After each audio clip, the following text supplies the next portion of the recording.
Bulletin की शुरुआत बरारी के उस किसान से जिसका बाढ़ ने सब कुछ तबाह बर्बाद कर दिया। अभी जिले में बाढ़ का असर कम होना शुरू हुआ नहीं कि बाढ़ पीड़ितों की परेशानियां शुरू हो गई। जिले में आई बाढ़ के कारण जिले के कई किसान पूरी तरह बर्बाद हो चुके हैं। आज वे दाने दाने को मोहताज हैं। एक तरफ बाढ़ ने उनकी फसल को पूरी तरह बर्बाद कर दिया, दूसरी तरफ घर का बचा खुचा सामान भी बाढ़ के हवाले हो गया। अब सरकारी राहत और मुआवजा है कि वो भी नहीं मिल पा रहा।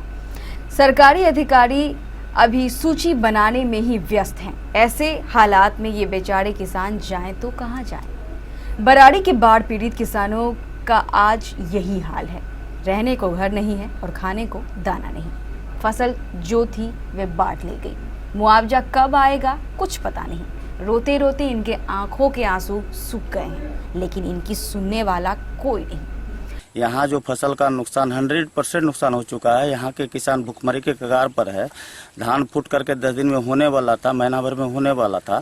सारा धान बर्बाद हो गया, मकई बर्बाद हो गया है। यहाँ के किसान बेहाल है। यहाँ के किसान को अब मजदूरी और खुदकशी करने के अलावा कोई चारा बचा नहीं है। जिला पदाधिकारी महोदय से अनुरोध करना चाहूँगा कि वैसे गरीब किसान जो लीज पर खेती लेके पैसा दे के खेती किया, उसका भी फसल नुकसान हो चुका है, उस पर भी उचित इंसाफ होना चाहिए। कुछ किसान के हाल तो ये हैं कि उन्होंने जमीन मालिक से जमीन लीज पर ली है।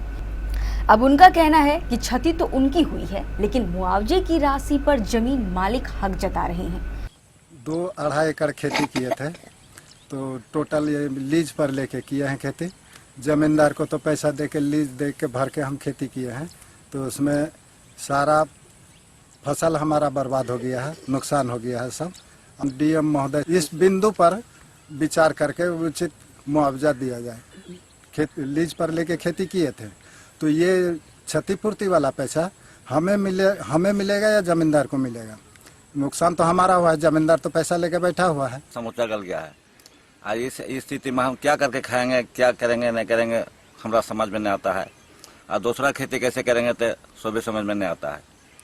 किसी ने ठीक ही कहा है, जिसका कोई नहीं होता उसका ऊपर वाला होता है। शायद इन किसानों का भी आज यही हाल है।